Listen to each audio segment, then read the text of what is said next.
Okay, so what we've got is a session on how to grow your business organically. A lot of businesses think, well, we could grow by buying the competition or whatever it might be. But the reality in SME land is we don't get that choice. We often get the choice of, how do we grow it? How do we grow it by winning more business and being more profitable, etc., etc. So let me just share with you a few things. I've got 10 tips on organic growth. I want to go through them with you in terms of thoughts and processes and ideas of what success might look like. So hopefully this will be relevant to all of you.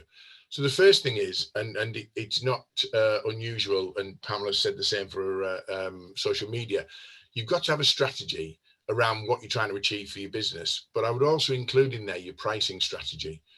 There are huge numbers of pricing models out there. So whether you do a cost plus model where you basically add up all of your cost and put a particular profit margin on there, whether you charge an hourly rate, a project rate, whether you charge an overall kind of delivery rate, whatever. But you need to know what your pricing strategy is, and you need to know what the value proposition is for that pricing strategy. So that when you are asked, could you do it cheaper? You know what your baseline is. I call it your line in the sand, and it's your pricing line in the sand upon which you're not prepared to go below. But also there's a pricing strategy that says you have a different pricing model for different customers based on the value you add to them.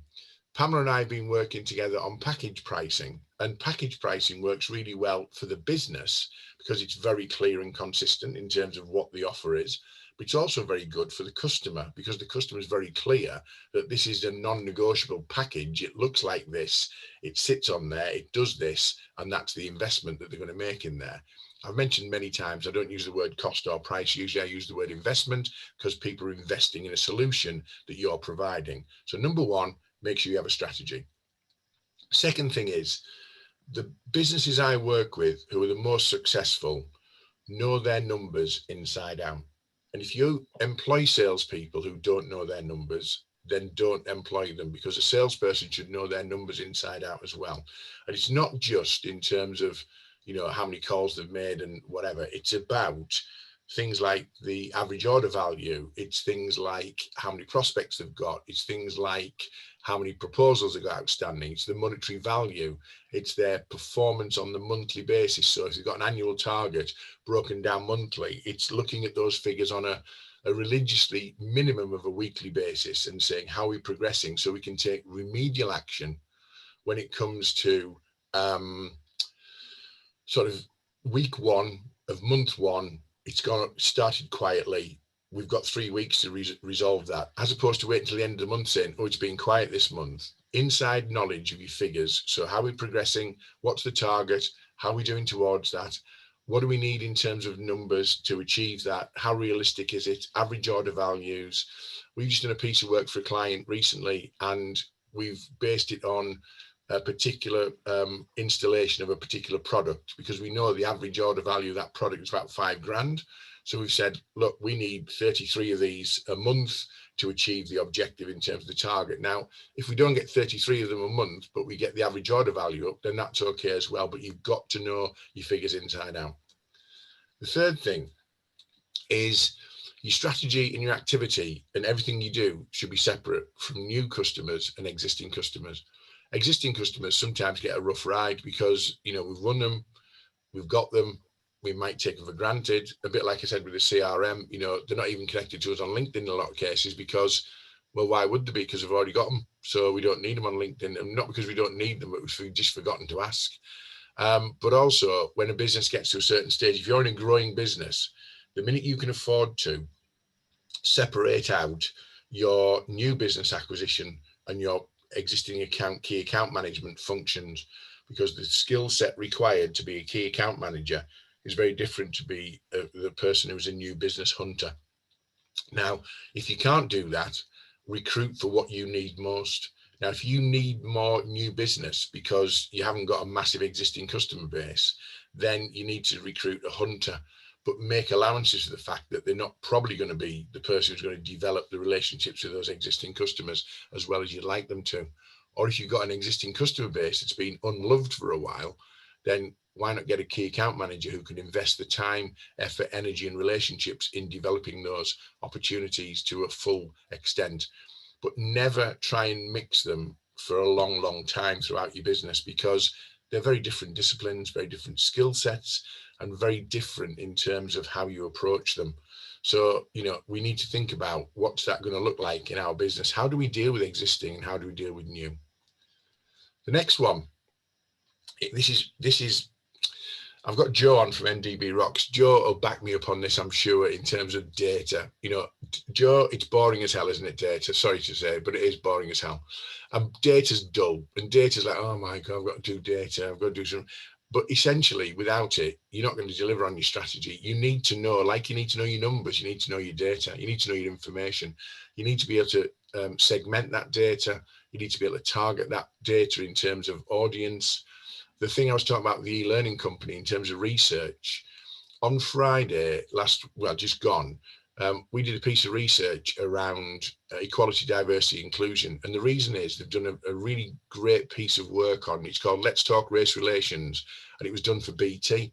And BT have allowed the company, Dynamic Business Services in Leeds, to use part of that content as a sort of case study. So we've now got a really great piece on race relations, and we know that race relations is a conversation at board level. So we did a bit of research on top companies who were talking about equality, diversity, and inclusion. And what came up was Liverpool Football Club have appointed a new equality, diversity head of. And in the article that promoted the appointment of this guy was also the group HR director commenting. Now, you'd look at that from an e-learning point of view and you'd say, Liverpool Football Club have got money. They've also got an agenda item, and they've also got a requirement. So why shouldn't we be talking to them about the subject that we've got a solution to, which has won fantastic acclaim from a big organization like BT? So whilst it's quite mundane sometimes and quite labor intensive, the opportunities when they arise through research and data and information are really quite powerful, because they can really flush through some new opportunities into your pipeline. Next one. How about looking at your existing customers and doing a simple, can you go on mute for me? Who's not on mute, please? Thank you. Conduct a product or customer gap analysis. And this is the simplest and easiest way to win business from your existing customers. And what you do is you look at your product range. So let's say, I'll give you three that I've got. So if you look at in headline format, training, coaching, and consultancy. So you head them along the top, and along the side, you list your existing customers, and you simply map what they buy from you. And you think, well, actually, they buy that and they buy that, but they're not buying this. And you look at the gaps straight away, and it's a very visual, easy, simple fag packet way of looking and saying, these customers should be at least aware that we sell whatever. The classic example, if you sell machinery or product, is they don't buy the maintenance or the servicing, or they come to you for servicing, but they don't buy consumables, for example. There's always something that you're leading on with the customer, but not selling the additional products and services that would lend themselves to that. So a simple product or customer gap analysis looks and says, well, who we're already working with, what products or services could we sell to everyone or anyone, and just put a cross in the box, and it'll be obvious within seconds where your next sales campaign comes from. It's talking to 15 existing customers about your consumables that they don't buy from you, because they already buy the machinery and the servicing, but they get the consumables from somewhere else, as an example. Very simple, quick win with existing customers for the more established businesses. Next one. This is really about them, not you. And I say this with love and affection to all of you, but no one cares what you do. No one cares about you. Nobody does. Nobody cares about me. They care about what I can do for them, and they care about what you can do for them as well. So a bit like Julie was saying there about, promoting the fact that we've got all this expertise and knowledge, and of course you have. It's actually, what's the impact of that? So what are your customers talking about? What are their pain points? That's why it's important to things like follow people on LinkedIn and see what they're posting about. It is important to look on their website and news feeds to say, what are the current agenda items? It is important to look at the news on a regular basis and just understand what are the subject areas in financial services or in franchising or in manufacturing or engineering or corporate land or whatever it might be. Because it's not about what you do, it's about linking what you do to what customers currently are considering talking about having challenges with, for example. The next one, it's never been more attuned that marketing, sales and content effectively are closer than they've ever been. I've been in sales for about 100 years, and marketing used to work over here and sales used to work over there, and occasionally they talk to each other, and if you were lucky you might have a bit of an integrated campaign, and we didn't even know what content was. But now the whole thing has to be aligned, and it has to be aligned with strategy. So as Pamela's already said, your marketing strategy has to align to your content strategy, but that also has to align to your sales objectives. And I don't think one drives the other. I think they all drive each other together. And I think you sit down, if it's a small business and there's only you're all three, then that's easier. But actually, if you're using external third parties, for example, to support you, what I'd like you to think about is, can we get the external people who are looking after our marketing to sit down with our salespeople and help us to devise the content that's going to help to generate sales? And it's never been more appropriate to do that. It's never been more important that you all sit together and work on marketing, sales and content. They are not three separate parts of your business. They always have been to a certain extent, and that's because of how businesses have grown and how the marketplace has evolved. But the reality is it's essentially one function, and the one function is about driving performance and driving sales. Number 8, I'm a big fan of campaigns. Now, that makes me sound like Napoleon or somebody invading sort of foreign lands, etc. But a mini campaign is quite simply finding a target group and engaging that target group. And I call it putting in a box. So you put it in a box because you can measure it. So let's say you did the customer product gap analysis. A mini campaign could be targeting 15 existing customers to talk about consumables or maintenance or servicing or whatever it might be. That's a mini campaign. It's mini because it's manageable. It's mini and it's a campaign because it's in a box, because it's about a product or a service to an existing defined audience. At the same time, you could be doing a campaign with the e-learning company. What we decided was, well, if Liverpool were appointing a equality, diversity, inclusion officer, it was higher than that. He was head of diversity inclusion, so a sort of slightly higher title. Then surely other Premier League clubs will be also looking at that kind of role. And we've now put a little campaign together where we're looking to identify, research and target some of the top Premier League clubs, because again, looking at them, they've got money, they've got a requirement, and my client's got a potential solution to that requirement because they're talking about it. But there might only be 10 of those in that particular area in terms of mini campaigns. But it's about moving sales through the process, moving them through, taking activity and action from start to finish in a manageable way with small numbers, but on a regular basis.